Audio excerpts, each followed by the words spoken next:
Okay. You can start. Okay. I'm Honorable Dr. Sithembiso, the Minister of Environment, Climate and Wildlife. I am now the leader of the delegation of the people of Zimbabwe in COP29. This really is one of the biggest COPs that I have attended. There are so many people here. I understand there are nearly 80,000 people, and Zimbabweans are also here from all sectors. Some came as the delegation and others came on their own because, as you know, Zimbabweans are everywhere. This COP is focusing on climate financing, and there are so many areas in which we are discussing at high level and also at the side events.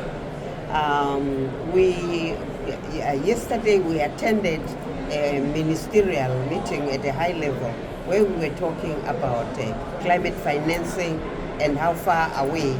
There were reports from the committee on how the climate financing is going. The discussions were very good, and today we had a meeting also of a breakfast meeting of ministers, again on climate financing, but we focused more on plastics. As you know that plastics are becoming a menace, and there is a movement that plastics need either to be controlled, re-engineered or banned. But the campaign against plastics is really coming on very strong. To an extent that I think in Zimbabwe, we also need to do something about it. When they show the statistics that there are some kind or types of plastics that are now in people's bloodstream, that are affecting people's health, that as you put your food in plastics is absorbed by food, then you end up eating that. And some plastics are made of chemicals, and those chemicals also enter your bloodstream. They end up causing cancer. When you hear all the debate about the plastics, you then say to yourself, is it really worth it to use plastics if it is so damaging? I'm talking now about the health side of plastics, let alone environmental hazard. Plastics are also an environmental hazard.